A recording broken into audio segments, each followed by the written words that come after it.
Déjà, l'ambition Afrique, donc c'est dans les patronats de Macron, donc on sait l'ampleur et comment on veut vraiment faire ces liens d'investissement entre la France et l'Afrique. Donc on voit une vérité des marches dans la pratique d'échange entre ces continents, les deux continents, et des pays comme la France, qui a un sens de la culture et de l'éducation, parce que c'est où vraiment, c'est mon point d'accroche dans la formation de l'Afrique. Et ces pays qui sont là ici présents et que c'est très important de les avoir ici avec nous. D'abord, je pense que c'est la formation, l'éducation. Tout passe par la construction des grands pays. C'est 30 ans pour rattraper un gap quand on n'a pas un niveau d'éducation pour vraiment avancer dans les managements. Donc, on investit beaucoup dans les infrastructures, mais on n'investit pas de ces personnes qui vont gérer ces infrastructures. Et donc, l'Afrique, pour qu'elle soit autonome, il faut qu'elle ait les vrais managers qui ont conscience vraiment et l'expertise de manager ces infrastructures qui ont été investies.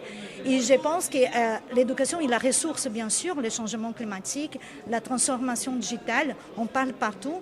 Mais quand on parle de transformation digitale, on parle d'abord de transformation de l'homme. Donc les ressources humaines, si on ne change pas les personnes, vraiment comment on va travailler, comment les équipes vont se coordonner pour pouvoir avancer dans les digital, dans les numériques, on n'arrivera pas à avoir vraiment une coordination et évoluer. Donc la formation de haut niveau de leadership, de l'éthique, de management, sont des moyens que l'Afrique a besoin de se doter. Et quand on parle d'investissement, moi, je plaiderais que tout investisseur mettrait vraiment dans leur programme. Si j'investissais pas qu'en vous, un morceau, il faut que ce soit dans l'éducation. Sinon, je n'investis pas. Et effectivement, c'est comme ça que je vois que les bouleversements de transformation digitale, transformation écologique, la perte de la ressource, les inondations, les changements climatiques peuvent être résolus. Il y a 3 étapes. La première, c'est la collaboration. Avoir une collaboration entre les pays qui puisse vraiment, l'union fait la force. On dit, quand on marche tout seul, on va vite. Si on marche ensemble, on survole. Donc, c'est ça. D'abord, c'est l'esprit en Afrique de coopération. Ils vont réussir à faire beaucoup plus d'infrastructures de haut niveau. Après, il y a la partie de l'investissement dans l'éducation, comme j'ai parlé, et vraiment, c'est vraiment voir dans les terrains, que chaque personne puisse avoir un entente, soit dans la technique, soit dans le management, mais qu'elle soit vraiment, il a cet investissement intellectuel.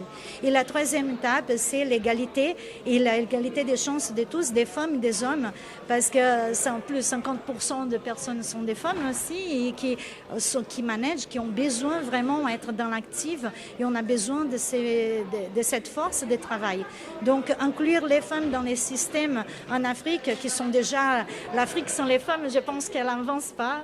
Déjà, on connaît la force de la femme africaine. Et l'empodérament de ces femmes-là peut vraiment aboutir à que les infrastructures aussi, la force de management soit équilibrée. Je suis persuadée et je suis observateur dans les Nations Unies pour la COP27. Je travaille dans l'agrément de l'article 6 de Paris. Et donc, il y a des constituances des femmes.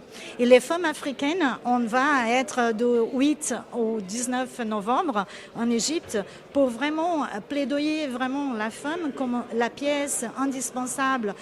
Pas remplacer l'homme, jamais. C'est vraiment ramener la force vraiment des deux ensemble pour la réussite de l'Afrique. Je suis tout à fait d'accord et nous sommes en train d'aboutir déjà à plusieurs signatures des ministres et des pays qui incluent, chaque fois qu'ils se déplacent, il y aura un binôme homme-femme pour pouvoir avoir un travail intellectuel différent.